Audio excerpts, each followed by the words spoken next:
1, 2. Oh, sorry. When the Baird government look at Millers Point, they see dollar signs. When I look at Millers Point, I see people and a community. People who've made their community here a bit more than just bricks and mortar. People have relationships with each other. People who look after each other. In many cases, people who have lived here for generations. The public housing in this area came from Maritime Services Board housing.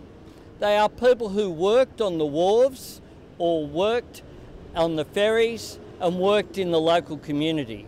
And there was an understanding from governments of the importance of having housing close to where people worked, and that is what built this community.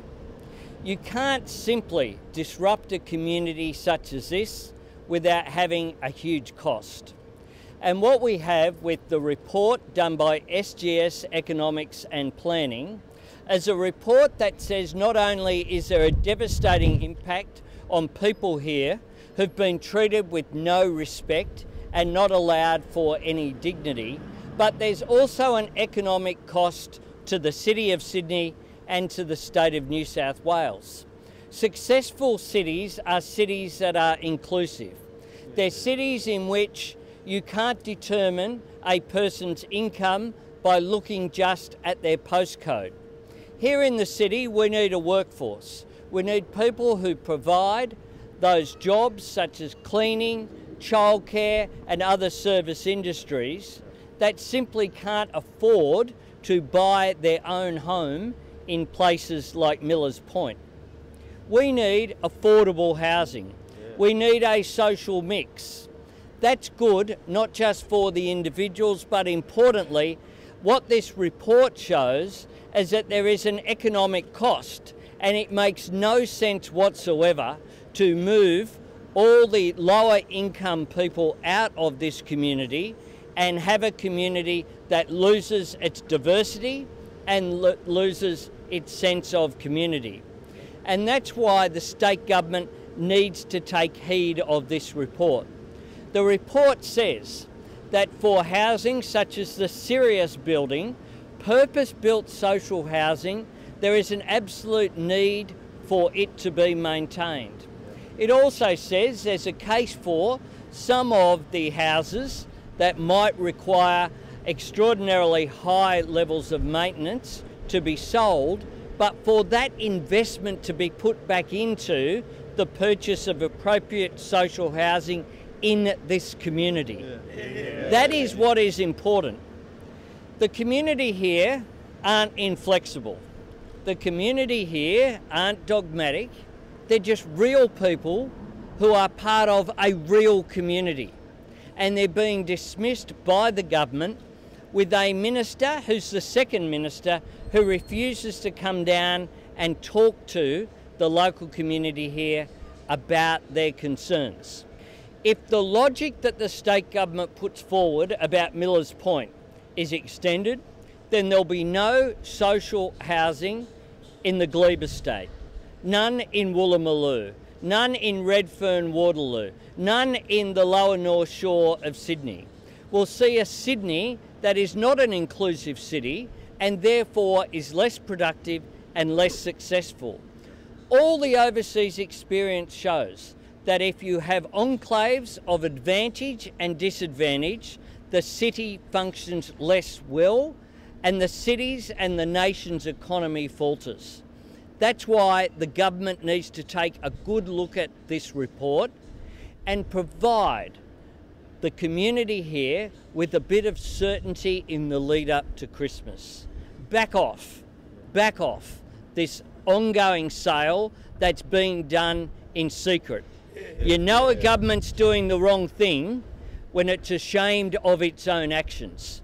And that is what we are seeing with the sell-off in secrecy that's taking place here, and with the failure to consult and treat this community with any respect whatsoever. There is a better way to manage the housing situation in New South Wales. A way where we can retain the social mix of this city that makes our city so wonderful. A way that sees the elderly in Millers Point able to age in place, instead of being relocated across the state. There's only one person that should be relocated, and that's Minister Upton, straight to the back bench for the way she has treated this community. It has been nothing short of disgusting, and she hasn't even had the courage to come down and talk to the very people she's evicting. Like Anthony says, if Millers Point goes, they'll be after Woolloomooloo next, Glebe, Pyrmont, and we're going to end up with a beige, bland wasteland in our city. And what a sad day that will be for Sydney-siders. I'm so upset with the way we're being treated, asked to leave our homes. I've lived here and was born here 81 years ago. I've recently lost my husband and got the eviction notice that they want my house. I don't want to go and I shouldn't have to go. I've lived in the city for 55 years. I'm Mara Demetrio. My husband had a business down Erskine Street to begin with. We used to pay rent to the Maritime Services Board, and eventually we moved up to Trinity Avenue. And then when I couldn't climb the stairs there anymore, 2008 I moved to Sirius. I've replied to the letters and I've had the interview with the relocation officer, and I'm legally blind and I cannot climb steps. I had to even go up the ramp round at the hall here. So they've sent me a letter saying I need 0 steps in the CBD because I've gone to my ophthalmologist and my GP for 25 years, so I don't know what's going to happen to me. But I'm 88, so I don't really need to go anywhere. I came here 35 years ago as a single mother, 40 years of age, educated myself, became a teacher, and I lived here, and up till I retired I was paying market price rent, so I'm not one of those people that live on the dole. So we have tried to meet with the minister. She refuses to meet with us, yet yesterday she sends this out. She wants our opinion on her new housing revelations.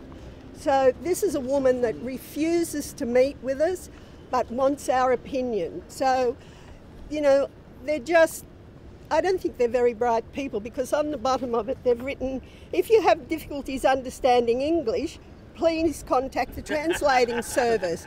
So, I mean, if you can't speak English, how can you read it? This is not a very intelligent government. I've attended all the schools, I've worked on the wharves, I've worked all in the City Council, so I've played a big part of this area, as my family before me and many other families.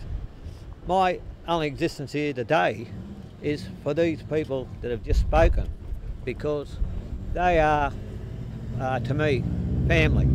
I don't have much family left now, but these people are. And the way they're getting treated is appalling. And all they ask, and I'm talking about 80 and 90-year-old people, all they ask is a tap on the shoulder to say, which the Liberal government's policy says you should be allowed to age in place. That's all they want.